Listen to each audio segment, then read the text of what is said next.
be?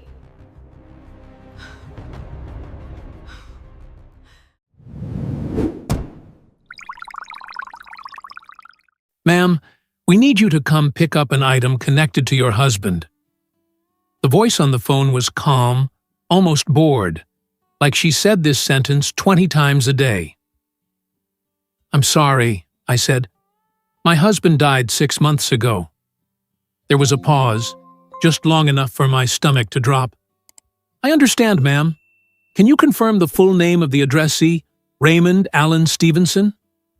I gripped the edge of the kitchen counter. Nobody said his middle name out loud anymore. Not the neighbors, not my sister, not even the man at the funeral home. Hearing it now, from a stranger, felt like someone had reached into my chest. "Yes," I said. "That's him. That's my husband. He's gone. I'm very sorry for your loss, ma'am.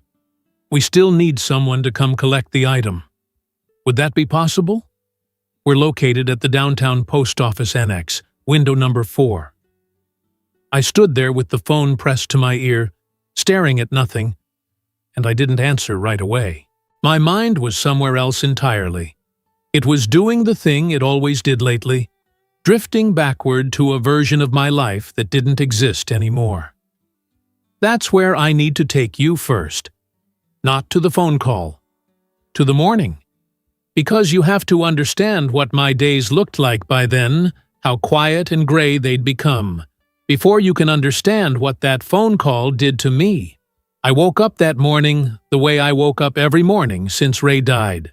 Alone, in a bed that felt too wide, with the sheets cool on his side because I'd stopped sleeping close to the middle months ago. I brushed my teeth. I looked at my reflection and didn't really see it. 55 years old, hair a little flatter than it used to be, eyes a little more tired. I made coffee. I want to tell you about the coffee, because it matters more than you'd think.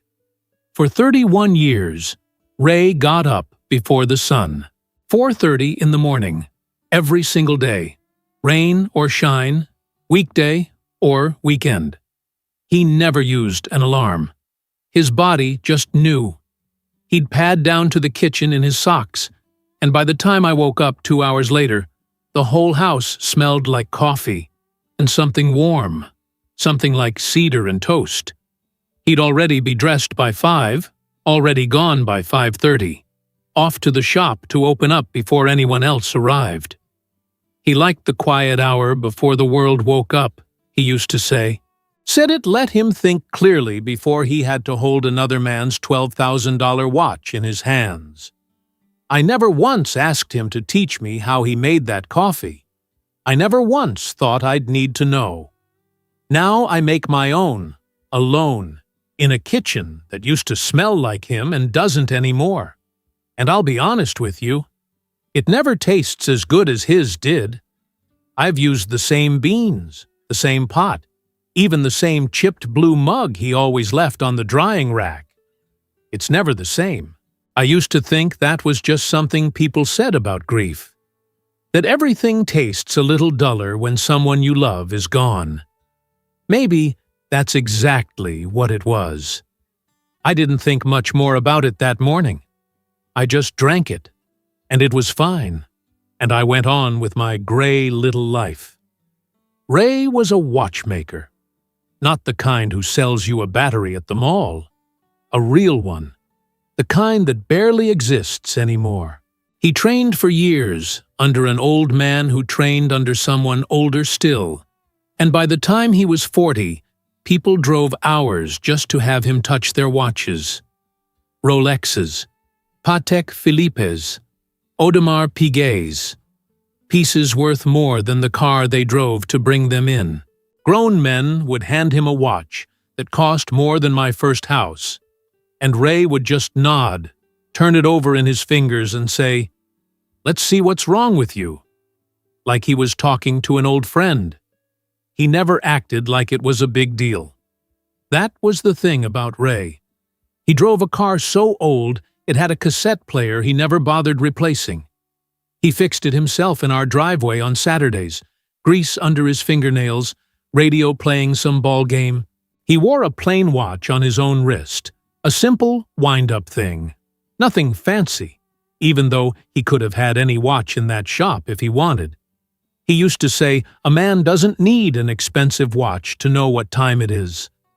I loved him for that. I loved him for a lot of things I didn't say out loud enough while he was alive. I was still standing at the counter with my coffee going lukewarm when there was a knock at the door. I checked the clock. 9 in the morning. I already knew who it was before I opened it. Norman Tanner stood on my porch in one of his sharp gray suits, the kind that always looked a size too polished for a man who ran a watch repair shop. Norman had been Ray's business partner for almost 15 years. Ray brought the skill.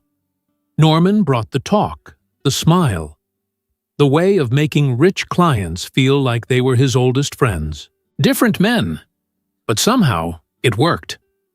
"Kristen," he said, stepping in without quite waiting for me to invite him. "You look tired. Are you sleeping?" "I'm managing," I said. He set his leather folder down on my kitchen table like he'd done it 100 times because he had. Since the funeral, Norman had been the one holding everything together. He handled the burial arrangements when I couldn't string two thoughts together.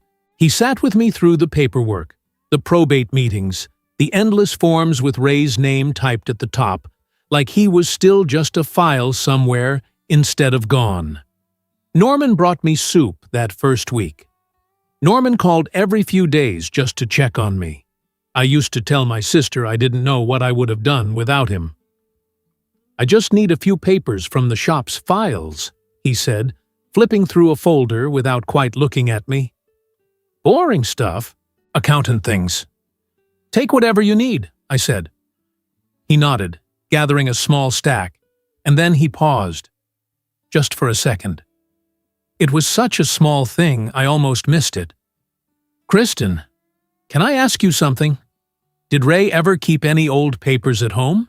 Notes, files, anything like that? From work?" I thought about it. "No," I said. "Nothing I've seen." "Why?" "No reason. Just tidying up loose ends." He smiled, that easy, warm smile of his, and slid the folder shut. "You know, you really should think about selling your half of the shop. I know it's hard to hear right now, but it might help you let go. Start fresh. Ray wouldn't want you carrying this weight forever." He said it kindly. He always said it kindly. And every time, some small, tired part of me wondered if he might be right. "I'll think about it," I said, the way I always did. He left 10 minutes later, and I stood in my kitchen a long time after the door clicked shut, turning his question over in my mind. Old papers, notes. Why would he ask that? I didn't think much of it then. I filed it away the way you file away 100 small oddities every day, without knowing which ones will matter later. There was something else, something I'd been trying not to think about for months. In the last few weeks before Ray died, he wasn't quite himself. He came home later than usual, sometimes an hour, sometimes 2. He'd stand at the kitchen window some nights, just staring out at nothing, his coffee cold in his hand. When I asked him what was wrong, he always gave me the same answer. "It's just work stuff, Chris. Nothing for you to worry about." I believed him. Why wouldn't I? 31 years of marriage, and I'd never once caught him in a lie. But grief does something strange to memory. It makes you replay every small moment, looking for a crack you missed. And lately, late at night, I kept coming back to that look on his face. Distant. Almost afraid. I didn't understand it then. I didn't understand it that morning either. Standing in my kitchen with my coffee going cold for the second time that day, I just carried it with me, the way you carry a stone in your shoe, small and uncomfortable, easy to ignore until you can't anymore. The day went by the way most of my days went by, quiet, slow. I did the crossword. I watered the plants Ray used to forget to water. I ate lunch standing at the counter because sitting alone at the table still felt wrong, even after 6 months. And then, at the end of the day, the phone rang. Hello? Good afternoon. Is this the residence connected to Raymond Stevenson? Yes, I said slowly. I'm his wife. Who's calling? Ma'am, we need you to come pick up an item connected to your husband. My first thought was that it was a mistake. My second thought, and I'm not proud of this, was that it might be some kind of scam. People target widows, you know. They read the obituaries and they call, hoping grief has made you careless. I almost hung up. I think you have the wrong number, I said. My husband passed away 6 months ago. I understand, ma'am, and I'm very sorry. But the item is still on file under his name at this address. We do need someone to come retrieve it in person. Something about the way she said it, so matter-of-fact, so certain, made me pause. A scammer wouldn't know our address. A scammer wouldn't have Ray's information on file at an actual post office.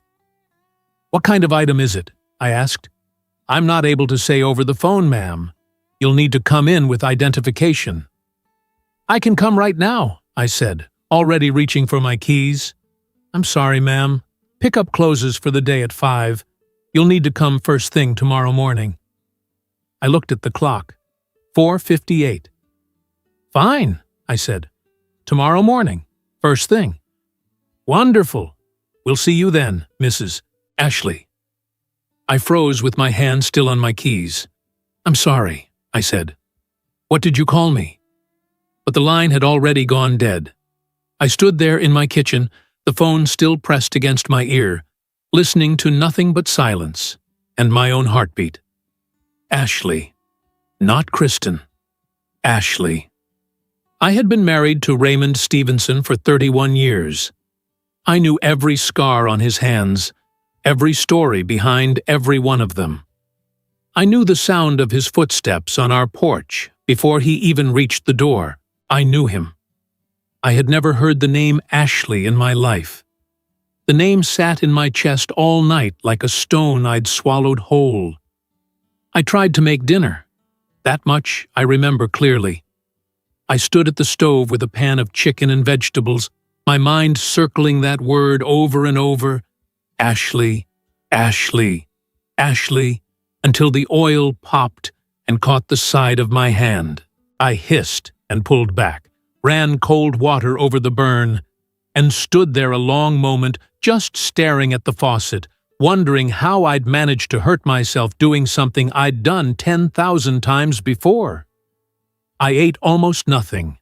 I sat at the table with the plate in front of me, and 20 minutes passed, and my fork never once touched the food. I kept thinking about small things. The way Ray came home late those last few weeks. The way he stood at the window some nights with his coffee going cold, staring at something only he could see. The way he always said the same 4 words when I asked what was wrong. It's just work stuff, Chris. I used to believe him without a second thought. That night, sitting alone with a cold dinner and a stranger's voice still ringing in my ears, I wasn't so sure anymore. I went to bed early and didn't sleep at all. I lay there in the dark, staring at the ceiling, and my mind built an entire life I didn't want to look at. A woman named Ashley. Younger, maybe. Someone from the shop. A client. A stranger he met on one of those late nights he claimed were just work. I pictured her face even though I had nothing to draw it from, and I hated myself a little for how easily my imagination filled in the blanks. Then I'd catch myself and think, this is Ray. My Ray. The man who brought me coffee in bed on our anniversary every single year, even the year his back was so bad he could barely stand. The man who cried, actually cried, the day our daughter left for college, and tried to hide it by pretending he had something in his eye. 31 years. 31 years of a man who never once gave me a real reason to doubt him. But grief plays tricks. It digs up every small, strange thing that ever happened and asks you to look at it again, this time with suspicion instead of trust. I thought about our wedding day, how nervous he'd been, how he fumbled the ring and dropped it, and both of us laughed so hard the minister had to wait for us to stop. I thought about the night he taught our daughter to ride a bike in the driveway, running alongside her with his arms out, ready to catch her if she fell. I thought about the last morning I saw him alive, how he kissed my forehead before he left for the shop and said, the way he always did, "Back by 6, Chris." He wasn't back by 6. He was never back again. The accident happened on a wet road at night, driving home from the shop like he had 10,000 times before. That was what the police report said. Nothing more complicated than bad weather and bad luck. I remembered the knock on my door. I remembered Norman's arm around my shoulders at the funeral, steady when my own legs weren't. I remembered thinking, at least I have him. At least someone is holding me up. Now, here I was, wide awake at 3 in the morning, wondering if the man I buried was someone I'd only half known. By the time the sun came up, I hadn't decided anything except that I needed answers. I showered, dressed, and drove to the downtown post office annex with my hands tight on the wheel the entire way. The building was small and tired-looking, fluorescent lights buzzing over a row of plastic chairs nobody sat in. I walked straight to window number 4, where a woman in a blue uniform looked up at me with a polite, professional smile. "Good morning," she said. "How can I help you?" "I'm here to pick up an item. I got a call yesterday." She typed something into her computer, nodded, and said, "Yes, I have it right here. Can I get your name?" "Kristen Stevenson." Her eyebrows moved, just slightly. She glanced at her screen again. "I'm sorry, ma'am. The item is addressed to a Mrs. Ashley. Are you Mrs. Ashley?" Hearing it out loud, in daylight, from a different woman entirely, made my stomach turn over. "No," I said, my voice steadier than I felt. "I am not. My name is Kristen Stevenson. I'm his wife, his only wife. There's some kind of mistake." "I understand, ma'am, but I can't release the item to anyone other than the addressee listed. Company policy." "Then let me see the item. Let me see what it says." She hesitated, then turned her monitor slightly. Not quite enough for me to read it clearly, just enough for me to see there was, in fact, an envelope on file. It says here, the sender listed the recipient as Ashley. That's the name on record. I'm not permitted to release mail to someone who isn't the named recipient. I felt something rise in my chest, something between panic and fury. 6 months of silence, and now this, a locked door standing between me and whatever truth was waiting on the other side of that counter. "Ma'am," I said, and I made myself slow down, made myself think clearly, instead of just reacting. "I understand you have a policy, but my husband has been dead for 6 months. Whoever Ashley is, she's not walking through that door to claim this. I'm the only person alive with any legal connection to Raymond Stevenson. I have proof." I opened my purse and pulled out my wallet, and behind it, folded and a little worn from months of being carried in case some office or another demanded it, our marriage certificate. Clipped to the back was the death certificate, his name printed in plain black letters, the word "deceased" stamped beside it in a way that still made my throat tighten every time I saw it. I set both documents on the counter and slid them toward her. "I'm his wife," I said again, "legally, financially, in every way that matters. If there's a name discrepancy, I'd like to understand why, and I have every right to. Please, get your supervisor if you need to. I'm not leaving without answers." She looked at the documents, then back at me, and something in my tone must have convinced her this wasn't a woman who'd be talked out of a locked room today. "Give me a few minutes," she said, and disappeared through a door behind the counter.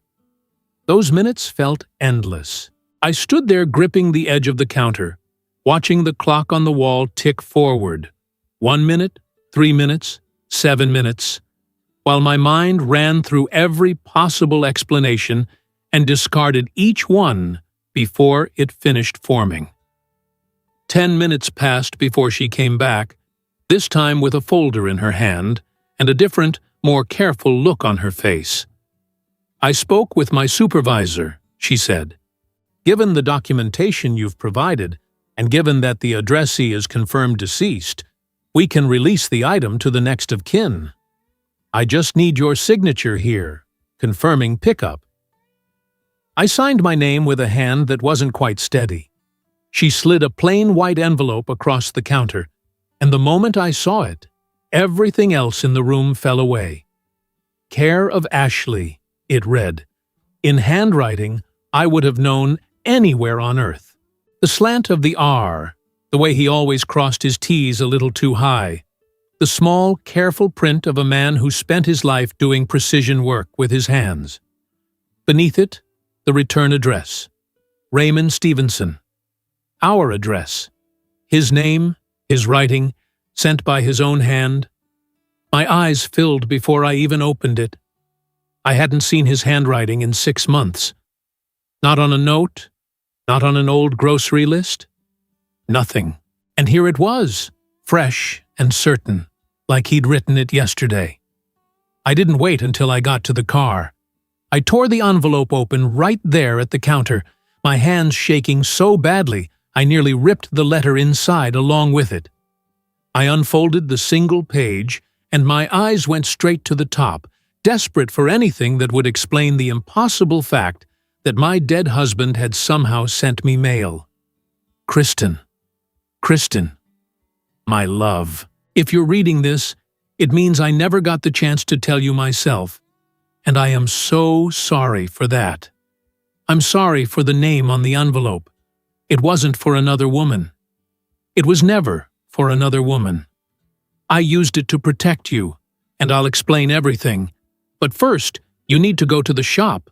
Go to the back room, past the tool cabinets, the wall with the old shelving. Push on the third shelf from the left, the one that never sat quite flush. You'll remember why. Think of the night I proposed, the number on the ring box. That's the key. Please, Chris. Trust me one more time. Ray. I read it twice, standing right there at the counter, my heart pounding so hard I could feel it in my ears. I didn't understand most of it yet, but I understood enough. He hadn't betrayed me. Whatever this was, it wasn't another woman. The name Ashley had been a shield, not a confession. Relief hit me so hard my knees went weak, and I had to grip the counter to keep from swaying. But relief lasted only a moment before the rest of the words caught up to me. Go to the shop. Find a hidden room. Don't tell Norman. Don't tell Norman. Why would Ray write that? Norman, who'd carried me through the worst 6 months of my life. Norman, who called every few days just to check on me. My hands trembled as I folded the letter and slipped it back into my purse, and I thanked the woman behind the counter in a voice that didn't sound quite like my own. I drove straight to the shop. Stevenson and Tanner Fine timepieces sat on the corner it had occupied for almost 20 years, the gold lettering on the window a little faded now. The display case in front still holding a handful of watches waiting for pickup. I hadn't been inside since the week after the funeral, when I couldn't stand the smell of the place, cedar and machine oil and the particular quiet of men who worked with their hands. Walking in now felt like stepping into a memory that was still alive. Norman wasn't there. A young associate I barely recognized greeted me at the counter, and I told him I just wanted to look through some of Ray's old things in the back, if that was all right. He shrugged and let me pass, too busy with a customer to think twice about it. The back room smelled exactly the way I remembered. Metal and oil and something faintly like cedar. The same smell that used to cling to Ray's shirts when he came home. Tool cabinets lined one wall, dozens of small drawers labeled in Ray's careful handwriting. Springs, crystals, crowns, gaskets. On the opposite wall stood an old set of wooden shelving, dark with age, the kind that had probably been in this building since before either Ray or Norman was born. I ran my hand along the shelves until I found the third one from the left. It didn't sit flush. I remembered him joking about it years ago. Some crooked old thing that never closed quite right, no matter how many times he adjusted it. The number on the ring box. I remembered that night perfectly. Ray down on one knee in the parking lot of the restaurant where we'd had our first date. Both of us laughing because he'd been too nervous to wait until we got inside. The ring box had come from a little shop 2 towns over, and on the bottom, stamped into the velvet lining, had been the shop's old catalog number. 4173. I'd kept that box in my nightstand drawer for 31 years. I pressed the numbers in sequence against the edge of the shelf. 1, then 7, then 3, then 4, in the pattern Ray always used for anything that needed remembering. Backwards on purpose, so no one could guess it by accident. Nothing happened for a moment. Then I heard it, a soft click, and the entire section of shelving shifted an inch under my hand. My breath caught. I pushed, and it swung open like a door, revealing a narrow space behind it, dark and cool, smelling of old stone and dust. A safe room, built into the original bones of the building, the kind of hidden vault old jewelers and watchmakers used to keep in the days before modern security, back when a man's word and a locked door were all the protection he had. I found a light switch just inside and flipped it. A single bulb flickered on overhead, illuminating a small room, barely large enough to stand in, with a wooden table against one wall and a metal filing box sitting on top of it. On the table, propped against the box, was another envelope. My name written across the front in his handwriting. I sat down in the single chair in the room, my hands shaking, and opened it. Kristen, if you found this room, you found the key I left you, and that means you're stronger than I gave myself credit for believing. I'm sorry for all of this. I'm sorry I couldn't tell you while I was alive, but I was afraid. And I didn't want you carrying that fear with me. I used the name Ashley on the letter, because if anything happened to me, and if this letter fell into the wrong hands before you found it, that name wouldn't mean anything to anyone. It would just look like a mistake. Only you would know to keep looking. I needed to protect you, Chris. And I needed you to be the only one who could find what's in this box. Please look through everything before you decide what to do. And please, don't trust Norman with any of this. Not yet. Maybe not ever. I set the letter down and opened the metal box. Inside were papers, dozens of them, organized with the same careful precision Ray brought to every watch that ever crossed his workbench. Photocopies of repair logs, photographs of watch movements, close-up shots of tiny mechanisms I didn't understand, but that Ray clearly had. Notes in the margins in his handwriting. Names of clients, dates, serial numbers circled in red ink. I sat in that cold little room for over an hour, working through page after page, and slowly, sickeningly, a picture began to form. For at least the past 2 years, high-end watches brought in by elderly clients for routine maintenance had been quietly swapped, replaced with convincing replicas, while the original pieces, worth tens of thousands of dollars each, were sold off through channels Ray had traced but not fully identified. The paperwork showed appraisals that didn't match the pieces currently on record. serial numbers that had been altered, a pattern too consistent, too deliberate, to be anything but intentional. And at the center of every single transaction, the same name appeared over and over on approval forms, on client authorizations, on wire transfer records. Norman Tanner. I sat back in that hard little chair, the papers trembling in my hands, and every memory of the last 6 months rearranged itself in front of me like pieces of a puzzle I hadn't known I was looking at wrong. Norman handling the funeral arrangements before I could even think straight. Norman managing every piece of paperwork, sliding documents in front of me while I was too numb with grief to read a single line. Norman, standing in my kitchen just yesterday morning, asking so casually if Ray had left any old papers behind. He wasn't asking out of curiosity. He was checking to see if I already knew.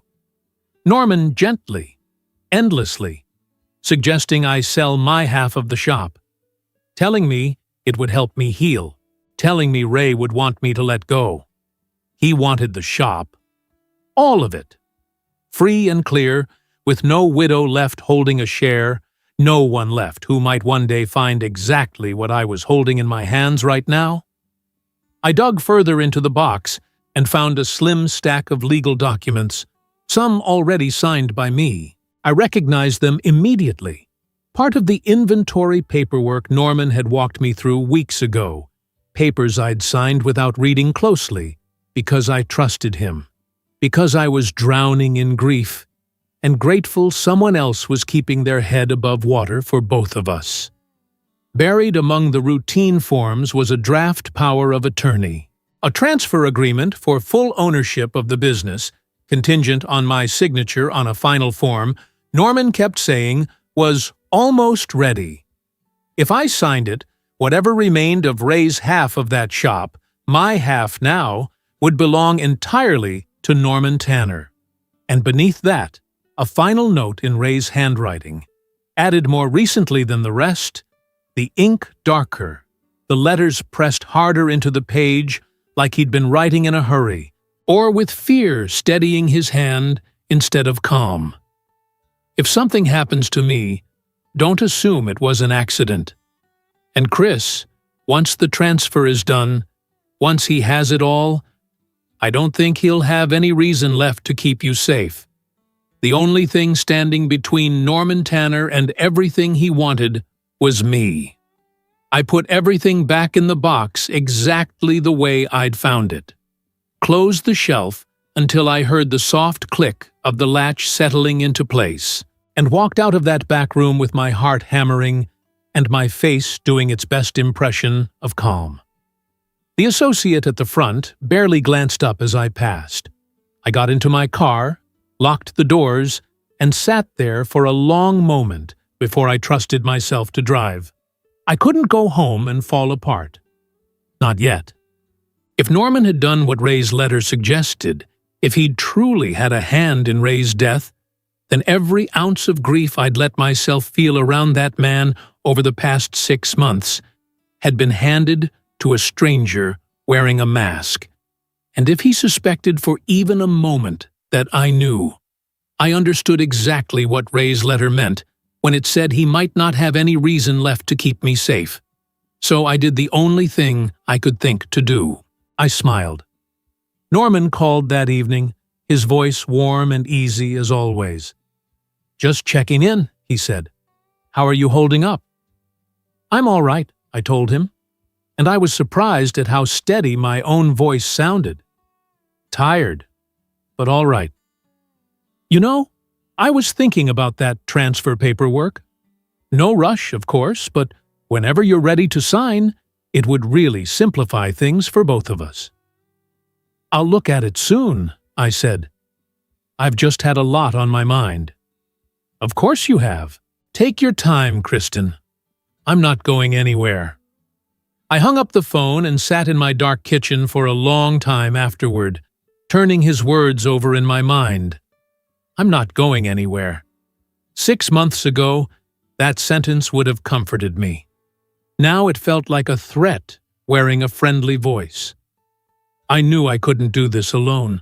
I needed someone who'd known Ray as well as I had, maybe better. Someone who understood the shop and its secrets. Someone Norman would never suspect of helping me. I thought of Gloria Carver. Gloria had worked the bench beside Ray for 30 years before she retired, and even after she stopped coming in daily, she still dropped by the shop every few weeks, mostly to needle Norman about something or other and remind everyone she'd forgotten more about watch repair than most of them would ever learn.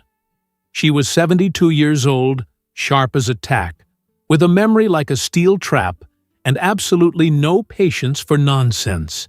If anyone had noticed something wrong in those last months, it would be her. I drove to her little house on the edge of town the next morning and told her everything.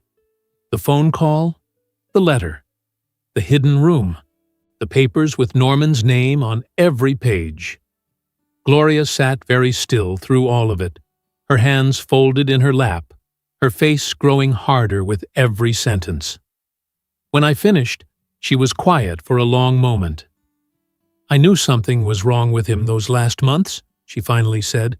"Ray, he wasn't sleeping right. Started locking the back room even when he stepped out for 5 minutes, which he never used to do. I asked him about it once, and he brushed me off, same as he must have done with you. Did you ever hear anything? See anything?" Gloria's jaw tightened. About 3 weeks before he died, I came in early to grab a part I'd forgotten. Heard him on the phone in the back, low voice, real tense. I wasn't trying to listen, but the door wasn't shut all the way. He said, "You got me into something I don't walk away from alive." Then he saw me standing there and hung up fast. Told me it was nothing. A supplier dispute. The words settled into my chest like stones dropping into still water. I don't walk away from alive. "I should have pushed him," Gloria said quietly. "I've thought about that phone call every day since the accident. I told myself it was nothing. Told myself I was an old woman imagining things." She looked at me, her eyes steady now. All business. "I'm not imagining anything anymore. What do you need from me, Kristen?" Over the following days, Gloria and I built our own quiet investigation, working carefully, always when Norman was occupied elsewhere. Gloria still had access to the old client records, decades of them, boxes upon boxes, stored in the shop's basement, that nobody but the 2 watchmakers who worked there had ever bothered to organize. Together we pulled files for every client whose watch appeared in Ray's notes, cross-referencing serial numbers, comparing appraisal photographs against current inventory listings. The pattern held. Watch after watch. The pieces currently sitting in client safes or worn on client wrists were replicas, expertly done. Good enough to fool a casual glance, but wrong. In the small details only someone who'd handled the real thing for decades would catch. Gloria caught every single one. A movement that ticked at the wrong interval. A crown that turned with slightly too much resistance. A serial number stamped a fraction of a millimeter off from where the manufacturer would have placed it. Ray would have caught every one of these in a heartbeat, Gloria said one afternoon, holding a replica watch up to the light with the same loupe Ray used to wear, looped over his eye for hours at a stretch. That's why he had to go. He caught it, and he wouldn't look away. We photographed everything. Cross-referenced dates against Norman's known appointments, against wire transfers Ray had traced in his notes, against a name that kept surfacing in the margins of his files.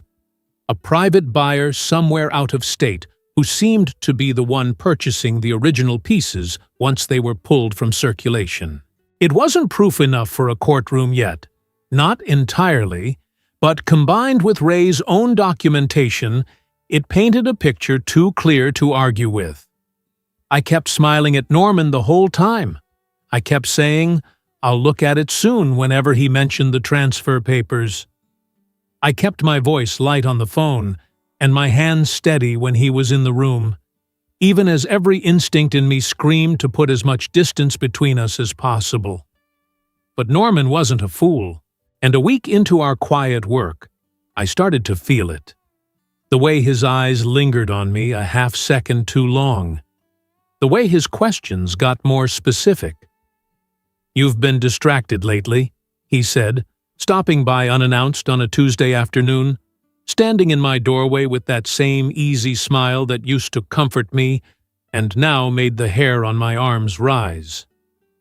"Everything all right?" "Just tired," I said.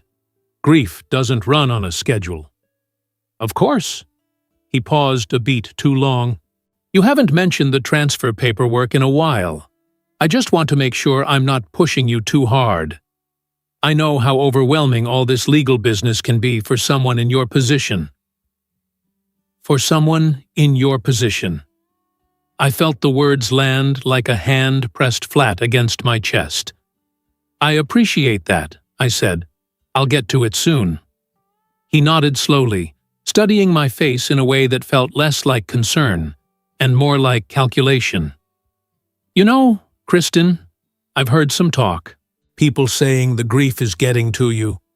Confusing things. I hope you're not letting your imagination run away with you. Ray's accident was just that.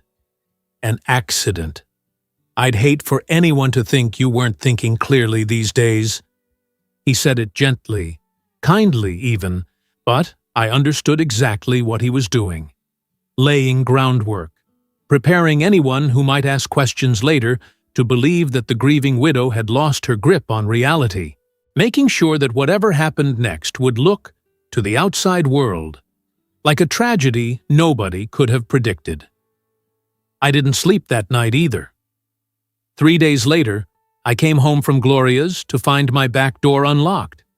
I always locked it, every single time, a habit Ray drilled into me decades ago after a break-in 2 streets over. I stood in my kitchen, my heart slamming against my ribs, and looked around. Nothing was obviously missing, but the drawer in my desk where I kept Ray's letter and copies of our findings sat slightly open, not quite the way I'd left it. A stack of mail on the counter had been shuffled, subtly, the kind of disturbance you'd only notice if you already knew exactly how you'd arranged it yourself. Someone had been in my house. I understood with absolute certainty that whatever time I thought I had left to build my case quietly, carefully, at my own pace, had just run out. I called Gloria that same night, my voice low, my hands still shaking from the sight of that unlocked door. "He's getting nervous," I told her, "and a nervous man makes mistakes, but he can also make something worse happen. I don't have time to wait and gather more proof piece by piece. I need to end this." "What are you thinking?" Gloria asked. "I'm thinking he wants that transfer signed more than anything in this world. So I'm going to give him exactly what he wants, just not the way he expects." The next morning, I called Norman myself before he could call me. I made my voice bright, tired but warm, the voice of a widow finally worn down into surrender. "I've been thinking about what you said," I told him. "About letting go, starting fresh. I think you're right. I can't keep living in the past. I want to sign the transfer." There was a pause on the other end of the line, brief but unmistakable, the sound of a man trying not to sound too pleased. "Kristen, that's wonderful. I know how hard that decision must have been. I'll have everything ready. We can do it Thursday, if that works. Just the 2 of us at the shop, quiet and simple. No need to make a fuss out of it." "Thursday's fine," I said. "I'd like that. Somewhere private feels right." "Perfect," he said, and I could hear the smile in his voice, the satisfaction of a man who believed he'd finally won. "I'll see you then." I hung up the phone and stood very still in my kitchen, my heart pounding, not with fear this time, but with a cold, steady resolve I hadn't felt since the day I buried my husband. Before Thursday came, Gloria and I moved quickly. We copied every document from the hidden room, Ray's notes, the client records, the photographs, the altered serial numbers, and delivered a full set to a detective downtown. A careful, thorough man who listened to our entire story without interrupting once and grew visibly troubled as the pieces added up. He confirmed what I'd already begun to suspect. The initial accident report on Ray's death had been closed quickly, almost too quickly, given the icy condition Ray's tires had reportedly been in that night, tires that had passed inspection only 2 weeks earlier. The detective promised to reopen the investigation immediately and asked me to proceed carefully, to change nothing about my plans for Thursday, but to let his office know the exact time and place. Thursday afternoon, I walked into the shop wearing the calmest face I could manage, carrying a leather folder just like the ones Norman always carried, the transfer documents inside it, unsigned. Norman greeted me warmly, ushered me into the back office, the same back office that sat just steps from the hidden room holding every piece of evidence against him. He spread the paperwork across the desk, all smiles, all patience, sliding a pen toward me like he was offering a gift. "Just sign at the bottom," he said. "And this can all be behind you." I picked up the pen. I let my hand hover over the signature line just long enough to watch him lean forward, just slightly, eager, unable to fully hide it. "Before I sign," I said, "I want to ask you something. Did Ray ever mention a hidden room in this building, behind the old shelving in the back?" The color drained from Norman's face so fast, it was almost satisfying to watch. "What are you talking about?" he said, his voice suddenly tight. "I found his letters, Norman. I found his files, the replicas, the clients you stole from, the wire transfers, all of it." I set the pen down. "I know what you did to my husband." He stood up so fast his chair scraped hard against the floor. "Kristen, I don't know what you think you found, but save it," I said, my voice steadier than I'd ever imagined it could be in that moment. "The detective already has copies of everything. He knows we're here right now." Norman's eyes darted toward the door, toward the front of the shop, and for one terrible second, I thought he might actually try to run, or worse. But the door opened before he could decide, and the detective walked in with 2 uniformed officers behind him, exactly as we'd planned. "Norman Tanner," the detective said, "we need to ask you some questions down at the station regarding the death of Raymond Stevenson and the fraudulent sale of client property." I don't think I've ever felt anything quite like watching Norman Tanner's face collapse from confident charm into raw, naked panic in the space of a single sentence. He looked at me one last time, something between fury and disbelief, and I met his eyes without flinching. For 6 months, he'd counted on me being too broken, too grieving, too soft to ever see him clearly. He'd been wrong. The weeks that followed moved faster than I expected. The investigation confirmed everything Ray's letters had promised. Norman had been running the scheme for nearly 3 years, working with a forger who altered documentation and a private buyer out of state who purchased the original watches with no questions asked. When Ray discovered the pattern, he'd confronted Norman quietly at first, hoping to give his old partner a chance to make it right. Norman refused and threatened him instead. Ray began building his case in secret, terrified of what Norman might do if he learned how much evidence had already been gathered. The night of the accident, Ray's brakes and tires had been tampered with, subtle enough to look like ordinary wear on a wet road, thorough enough to guarantee the outcome. The detective's office reclassified the case within a month. It was no longer an accident.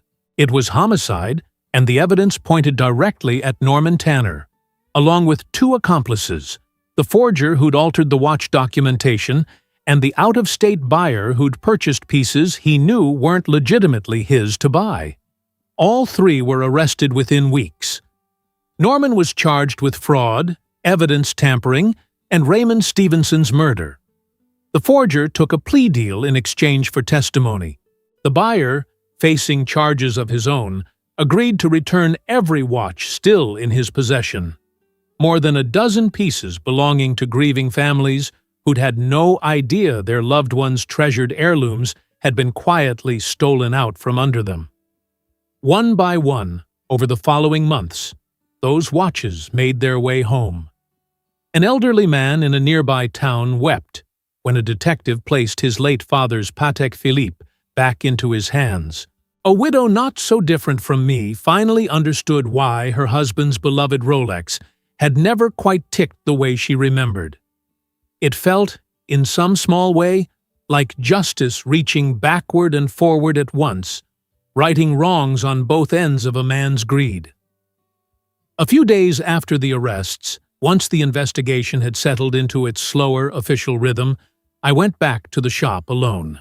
I walked past the counter, past the tool cabinets, to the old wooden shelving, and pressed the numbers against the edge, just as I had before.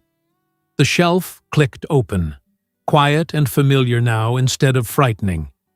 I stepped into the little stone room, and this time my hands didn't shake. On the table sat one more envelope, tucked beneath the now empty metal box, one I hadn't noticed before in the chaos of my first visit. My name written across the front. The same careful hand. I sat down in the same chair and opened it. My Kristen, if you're reading this, then you found everything, and I hope, more than anything, that you're safe. I need you to know how much I love you. 31 years, and I don't think I ever said it enough. Not the way I felt it. I got tangled in something I never meant to touch, something that grew faster and darker than I understood until it was too late to walk into a police station and undo it clean. I was scared, Chris. Scared for you more than for me. I know that doesn't excuse the mess I left behind, but I hope it helps you understand it. I hope you got my first letter. I hope Ashley did her job and kept you safe long enough to find your way here. Whatever happens to me, I need you to be all right. I need you to keep living, really living, not just getting through the days. And I need you to know that wherever I end up, I'll be watching over you. Every morning, every cup of coffee, every quiet moment. I'm not really gone, not from you. I love you. I always will. Ray. I cried harder reading that letter than I had at his funeral. I cried for the fear he must have carried alone in those last weeks, for the years we still should have had, for every unspoken word between two people who thought they had all the time in the world. I sat in that small stone room and let myself grieve, fully, finally, for the man he really was. Not a hero, not a villain, just a good man who made one frightened choice and paid for it with everything he had, trying, in the only way he could, to protect me until his very last breath. When I finally stood to leave, something in my chest felt different, lighter somehow, even through the tears, like a door I hadn't realized was still shut had finally opened. Norman's trial is still ahead of us, but the evidence is overwhelming, and the detective has told me more than once that a conviction is close to certain. I decided, in the weeks after his arrest, that I wouldn't sell my half of the shop. Instead, I asked Gloria to teach me, really teach me, the tools, the movements, the quiet, careful patience it takes to bring something broken back to life in your hands. I'm not fast yet. My fingers don't move the way Ray's did. Not yet. Maybe not ever quite the same. But I sit at his old workbench most mornings now, the lupe pressed to my eye the way I watched him do it for 31 years, and I feel closer to him there than I have anywhere else since he died. This morning, before I left for the shop, I made coffee in our old kitchen, in the same chipped blue mug he always used. I stood at the counter and took the first sip, and for the first time in 6 months, it tasted like something more than just coffee. It tasted somehow a little like him, a little like home.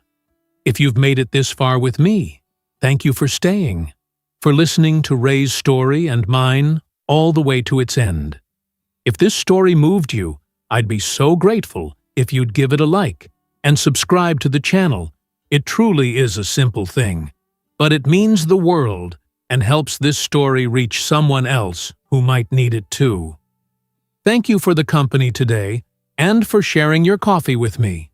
I hope you'll join me again soon for another story.